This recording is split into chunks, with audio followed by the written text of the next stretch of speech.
We all start on our business journey for many different reasons. Some of them personal, some of them not so personal, some of them ego-based, don't get me wrong.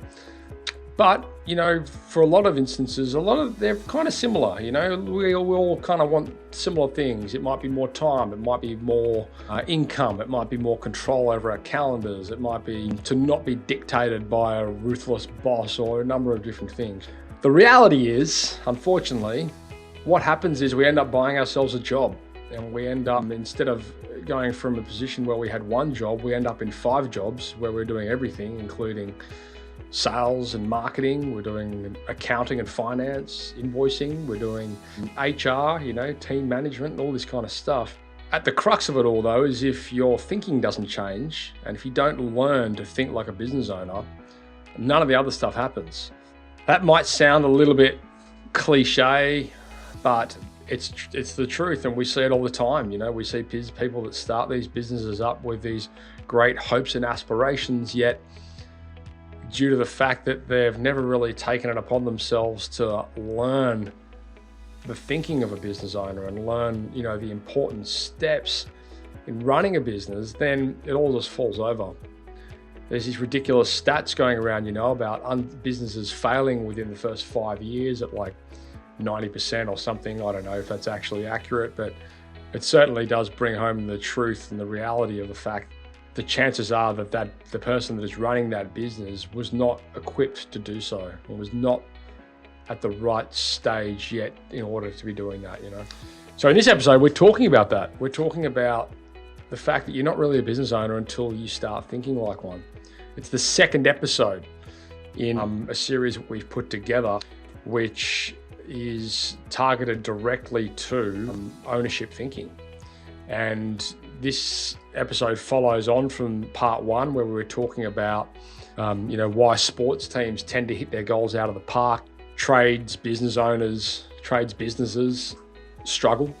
It's really important. And guys, if you didn't get the chance to listen to episode 1, go check it out. Come back and listen to this one after, because it will tie into it nicely. Anyway, I'm sure you're going to love this episode. I'd love to hear your feedback too. I'm sure a lot of you guys listening and watching this have been in that situation where you maybe have not been thinking like a business owner, and it's held you back. It was certainly my experience. So head across to the Facebook group if you're not already a part of it, and leave your comments there. I'd love to hear, some of your experiences and, what you've done right, and perhaps even if you're bold enough to let us know what you've done wrong so we can all learn from them. Anyway, that's enough from me. Let's jump right in. Enjoy the show. Today's podcast has been proudly brought to you by Tradie Web Guys. Tradie Web Guys work with tradespeople only on their websites and marketing solutions to help them stand out from their competition. Everything from web design through to SEO, search engine marketing, content creation, you name it, guys. It is a customized solution for trade-based organizations, and it's fantastic. Head across to tradiewebguys.com.au/apply, fill in the form, and let's have a conversation. Giving tradies and contractors around the globe the tools to run a modern business. You're listening to Toolbox Talks from the Site Shed. Now here's your host, Matt Jones.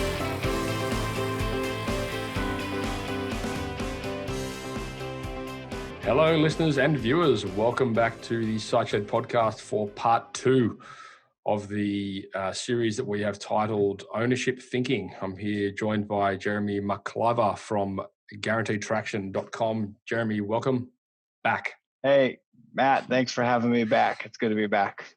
For you guys that missed the first episode, if you're just tuning in today for part 2, go back and check out the first episode, because you'll probably find that a lot of what we're talking about today will be tying into episode 1, which was about why sports teams hit their goals out of the park, yet tradies and contractors sometimes struggle. In this episode today, we're talking about you're not a business owner until you start thinking like one, where we're going to be tackling some of those mindset, vision casting, goal setting topics, I believe, Jeremy. So thank you once again for joining us. You're all the way from Phoenix, Arizona. Yep. Sunny Phoenix, Arizona, even in the winter. Yeah, exactly. Which I think is the allure to a lot of our Canadian listeners. I think a lot of them spend a bit of time down there in the winter months. Absolutely. We get a lot of them. We call them snowbirds. Love it. Yeah, that's right. Yeah. my wife's from Canada, and half of her, I think she's from Manitoba, and I think Okay. literally half of Winnipeg end up down that way come winter. For Oh, a reason, I should clarify. If you've ever been to Winnipeg in the winter, you'll know why. I have actually been to Winnipeg in the winter, and my daughter wanted to go to the zoo.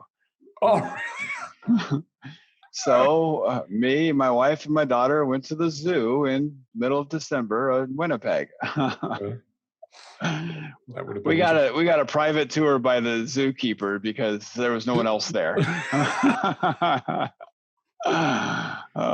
Yes, and I was looking forward to coming back and thawing out. So But yeah, let's jump into this. This is always an exciting topic about becoming an owner and not just becoming a worker of your own accord. So actually becoming a business owner.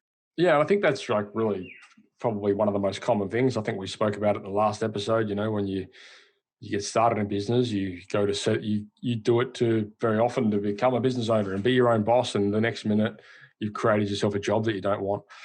And so doing everything you absolutely hate to do. Yeah. And on top of that, everything that you're not qualified to do, you know, all of a sudden you've gone from being the plumber, the roofer, the builder, whatever. And now all of a sudden you're the accountant, you're the bookkeeper, you're the sales rep, you're the marketing guy.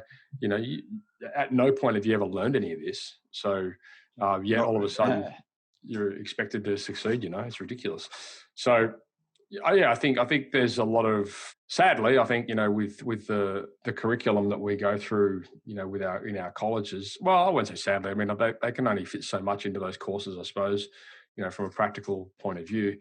But, you know, there's no real emphasis on a lot of these necessities, you know, involved in setting up a business. I recently spoke to 200 TAFE students here in Australia, which is TAFE is our college, you know, and so we have like certification levels, and these were the guys going through their certification 4, which is basically the business licensing part of that course. So you have to do that in order to gain your license. And so they're out there because they want to run a business. But again, there's a lot of things even in that course. It's a very compact curriculum, you know, like when I went through it, it was, this is how you write a business letter, you know, just stupid shit that you're never going to use.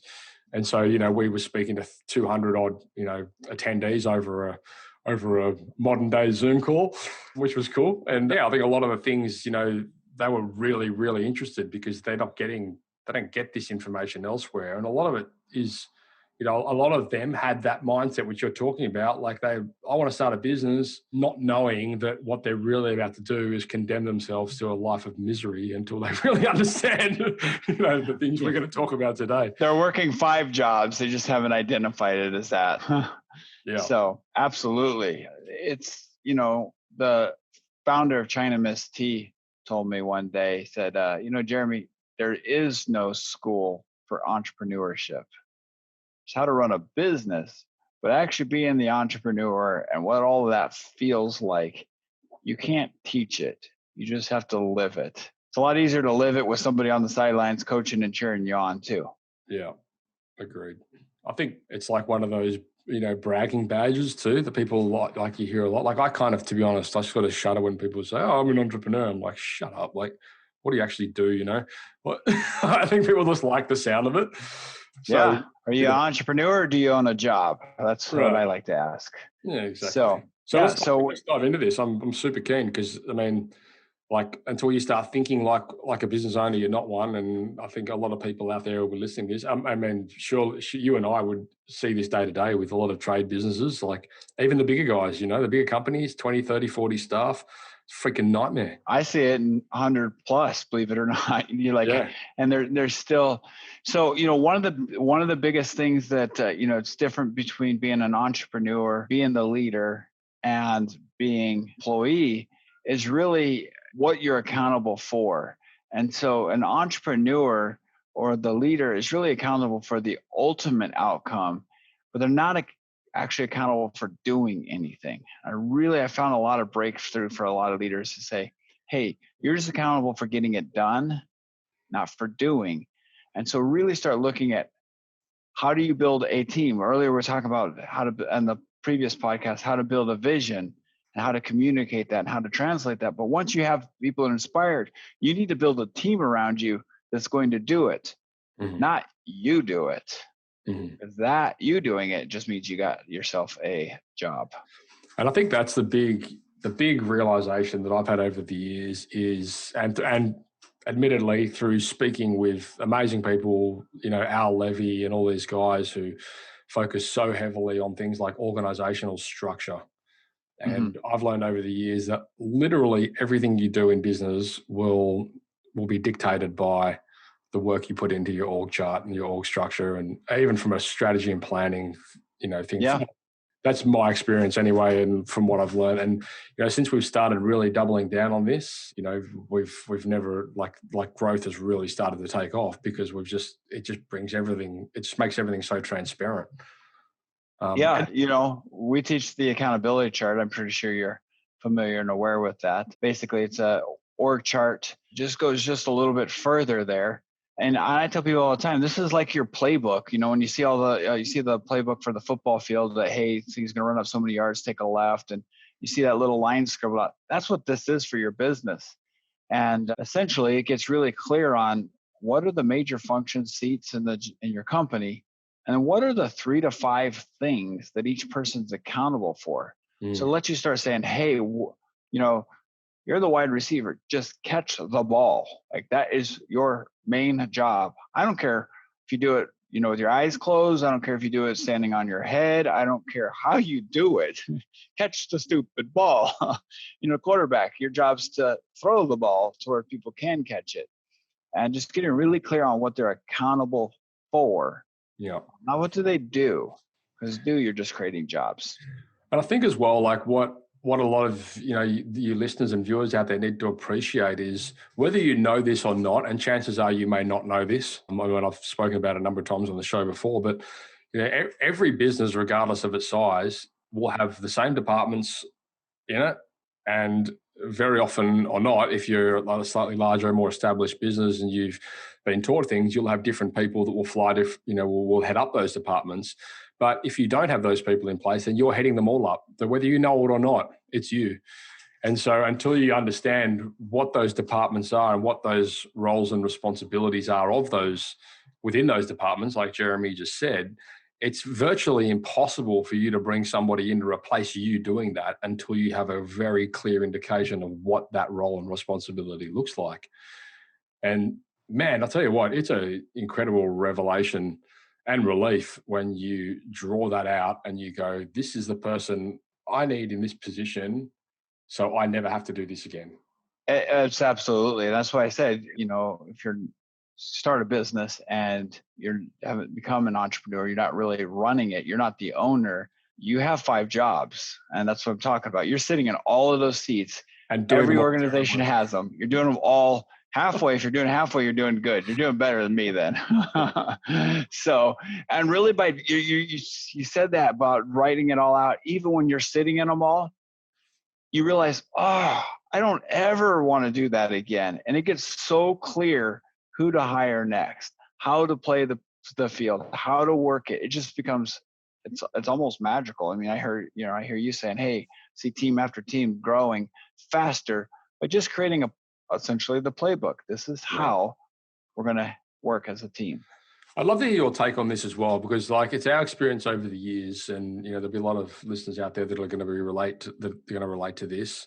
I know because this basically came from them, but a lot of the times, if you're a builder, a plumber, whatever, like your skill and what you're best at is managing the site out there, dealing with customers, or maybe meeting new potential customers, something like that. Your job, you're not best suited at invoicing or accounts, receivable or marketing or sales or whatever it is, And so I think a strong part of thinking like a business owner is understanding where your strengths lie so that you can focus yourself within those positions. And I look at myself today, and I had this conversation with, my coach only last week, and I was saying, I know that my best value in my business is not where it is at the moment, which is why we're building that out with, building that team out. My best value is actually right down in the org chart at the bottom, creating content so that I can feed it up to, my marketing team, so they can then use that to bring leads in. And that's and I can keep doing things like this, Mm-hmm. Sure, I'm on top of everything at the higher level, but only at a reporting sort of stage. Like I'm not really that interested in, what support tickets are active, or, what project deliverables are underway. Like I'd rather have people in positions that can do that better than me, because I'm not that detail orientated with that sort of thing. Like there's other people that get way better at that than me, and that's why we hire them. So, but again, that's kind of a mindset thing, right? Like, because people will go, well, I want it, like, it's like an ego thing as well. I want to be everything. I want to do this all myself, and you're like, yeah, well, that's great, but you're never going to grow. If your ego's there, you got a job. Right. Yeah, it's there, and you're going to be stuck, and it's going to hinder you from growing, because I see all the time, it's very common that an entrepreneur, a leader, an owner, whatever you want to call them, grows beyond their business, and their business takes on something that, that even if they're the trade guy, they really liked running the, like the site, like you said, or the job. They really like those aspects. But I see it with entrepreneurs that start as a sales guy. They're that guy that can close every single Mrs. Jones out there, that love, that selling thing. And I see them that they start escalating to having to run a business, and they don't want to care about accounts receivable and tickets and blah, blah, whatever. And letting that go and getting right into where they're masterful just accelerates it around them, because they're just letting a business, they own this whole entire thing, and it doesn't matter where they sit in it. They get to reap the rewards. We've jumped into this, well, quite a bit actually in the last episode, but we were talking more about, the team members and finding their, right player, right seat, or whatever that phrase was, putting people in the right positions in the business. But it applies to you as well. You don't, just because you're the business owner doesn't mean you have to be the CEO. And in a lot of cases, you shouldn't be the CEO, because you're a builder and you're good at building, but there's people out there that are really good at, being a CEO. And that's not necessarily a bad thing. It's actually quite an empowering thing if you can, acknowledge that and appreciate that there are people out there that can do these larger macro things better than yourself. Yeah. And, ironically, I see a lot of them. The book Rocket Fuel, I definitely would recommend that one by Gino Wickman. It's highlighting that, where bringing in somebody else to run the business may or may not be a business partner. I see a lot of them that aren't. And they love that day-to-day, that checking in on where's AR, how are the tickets, how are the sales numbers. They love that leading, manager, and hold accountable type work. And you and I just don't, and it's okay. But really getting to that spot where you're in your unique ability, as Dan Sullivan says, and you're putting people in theirs, and you're looking at it through that accountability chart and saying, hey, how does this all flow to get the most out of it? Now you're sitting in an ownership position. You're actually managing to the greatest outcome. I think as well, like my experience has been that interest and that skill set in different areas of your business will change over the years. And, I found that very much true for me. Like over the years, I've much enjoyed, like, whereas if you had told me, 10 years ago, this is what you'd enjoy doing, I would have said, there's no way I will ever want to be the guy that looks over numbers and makes sure everything's balanced. Like, I just wouldn't want to do it. But now I actually quite enjoy doing that. And I'm like, oh, this is, because it's sort of like, it becomes a bit of a game, Yeah. And so, as you learn these skills, and you finesse skills in these different areas, you may well, resonate with, wanting to take that on as, part of your job description or your role description within your business, Yeah. I think regardless, like, I'd love to hear your position on, like, as a business owner, you still kind of need to have a basic understanding of what's happening across departments. Absolutely. Even if, you're not in the, the CEO seat, as we've said. My big thing I really push for, and I have leaders that we've worked with them through this process. They realize that their unique ability isn't running the business, and they don't feel like going out and laying another roof. They're tired of that. And so we elevate them to owner. and they just need to show up once a month. And so we really talk about how do you manage that business by numbers, creating clarity so that you can see it all the way across and you can see into every area, understand the basics of what's going on. So you're not clueless, like you said. Like, I don't need to know how the CRM works. I need to know that we have enough customers in there that are paying us and we're getting money. Right. So it's a lot more than checking the checking account, right? Yeah. And so I do encourage a monthly one-on-one with that CEO that you've hired that really goes through the profit and loss, the balance sheet, where we're at, but looks at a lot of the scorecard, a lot of the activity numbers. I think that a lot of times gets overlooked in those. And from that, you can see it fairly good. And I think that's a really common mistake. Like, people, when they go to their reporting, they go and look at profit and loss and they go and look at, balance sheets, and they don't look at those metrics which reflect, well, maybe not immediately, but will reflect those numbers in the profit and loss in months to come. Absolutely. And I think that's where a lot of people, I won't say slip up, but certainly, don't spend enough time. To be honest, probably myself as well, like, that's something we've sort of been building out recently, like developing a lot more those key metrics, because what people need to understand is if you're just measuring your profit and loss, you're kind of looking in the past. It's a day late and a dollar short. Right. Every time.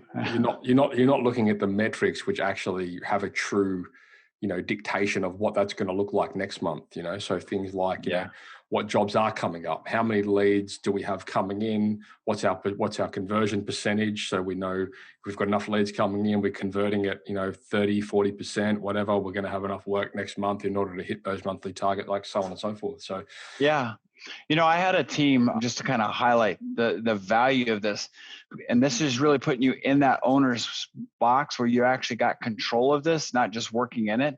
But I had a team that they're a service-based company, and they don't like to be booked out more than 2 weeks, because much more than that, they're going to get a lot of cancellations. But when I met with them, they're booked out 3 weeks right then. And their sales team was running full estimates right now. Ironically, the issue that we were working to solve was a slowdown. Nothing in the company felt like slowdown. In fact, it felt the whole other way. It was the beginning of September, and we're solving a slowdown. But because they were sitting in a leadership, ownership mindset up here, managing this entity of a business, they saw the problem coming before it hit them. And so in September, they're worried about the slowdown. They see lead generations dropping. What that means is in about 3 weeks, sales are getting ready to start dropping. What that means is once they creep into October is going to start showing slow sales. So their profit's going to start dropping. They're going to get to November, and they didn't make no money in October, day late, dollar short. Instead, they're all the way over in September, or looking forward and getting themselves in control.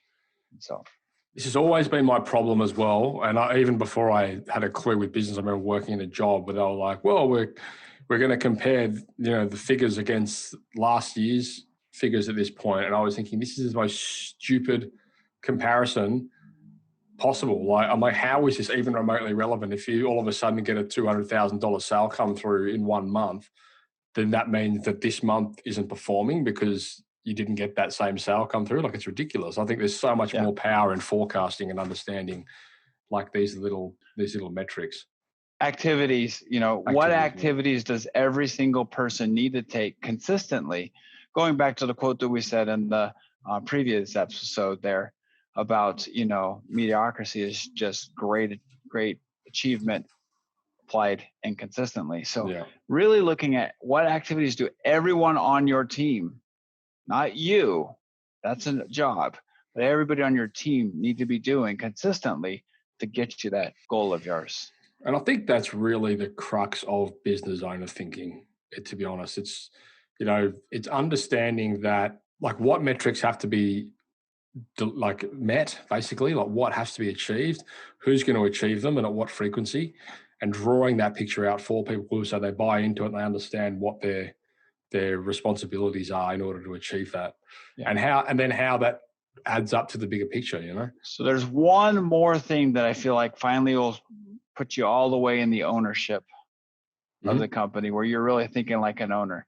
So just kind of recap where we've talked about. We talked about being more results focused, entire team, creating that organizational chart, making sure that's all set up right for you, creating clarity on what does winning look like for each one, creating all those numbers. But there's one other thing that really is going to pivot you from being an employee to being the owner, and that's who actually solves the issue. I see so many owners that they have to be the answer. You're not an owner when you have to be the answer. You're not building a company then. You're critical to it. You want to work yourself out of that. Yeah. And so Matt, if you and I are talking and we realize, hey, we're not getting the results out of sales and you run our sales, I'm going to ask you to solve that. Matt, what do you need to do? Yeah. What do you need to accomplish? Because I'm transferring ownership to you. I'm building you up. And when you start making those decisions, hey, I get that time freedom I want. I get more results I want. It kind of ties in, doesn't it, to that, probably the one thing we haven't really spoken about, but what you've just said there is sort of ties into that whole system conversation. And, essentially, if you don't have processes in place that can, like in that example, empower people to make decisions, or, policy in place, which tell people they need to make decisions, then essentially it's going to fall back on you, which means you're always going to be the one, at the end of the day making that call, which is a pain in the ass. So which means you're going to go home tired, exhausted, wore out, and won't even know what you did. Yeah, right? Exactly. And so tying back, I suppose, to what we were talking about earlier in the conversation about, the organizational chart, the, departments, roles, responsibilities, a lot of those tasks and responsibilities should be documented in some sort of process that people can follow. Otherwise, they're going to be asking you every time how to do that same task until they can remember it, which is ridiculous in itself. And that's not scalable. Once you've got 2 or 3 people, and that's in a say, for example, a sales position, and they're all asking you the same questions. Like, if you can have one process in place which people can follow to do that, then stuff gets done. Yeah. So it's the only way that I've seen that can replace, if not the owner, individuals from doing specific tasks. It doesn't have to always be you either. Like, we get my marketing assistant Maddie, like I say to her, like, process things out now, because you're going to have a team under you soon, or she's already got it. Like, you're going to have a bigger team under you soon. And if you don't want to be doing this, because we know this isn't where you're most productive, if you don't want to be doing this, you're going to be doing this until you process this out, and so we can hire someone to do this for you. Until that happens, you're going to be doing it, and I don't care how long it takes you. You'll be up till midnight, Like, and no, this is going to be good, because I think our next episode we're planning on jumping into this real hot and heavy, because I see a lot of teams think that process is for the big companies, but your company, whatever size it is, this is the fastest way to go to full-time freedom. After you've done what we just talked about, creating the clear accountability, roles, responsibilities, setting metrics so everybody knows what they're accountable for, and teaching them to solve their own issues, so that you're not stuck doing it. Great.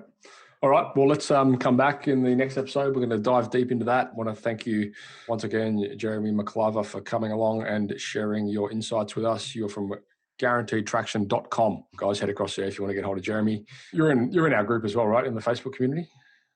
I am not. I should be. Not there? Okay. We'll add you in that.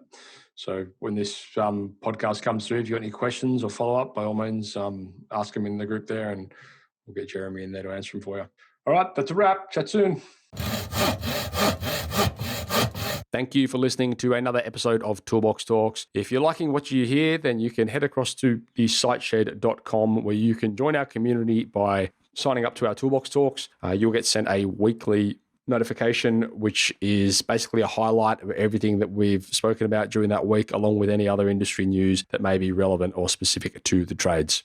If you're enjoying the show, you can head across to iTunes, Stitcher, or SoundCloud, where you can leave us a review. That would be fantastic, and all the reviews get read out in the show. Likewise, if you have any friends or colleagues that you think would benefit from this show and the episodes that we create, then please go ahead and share it with them.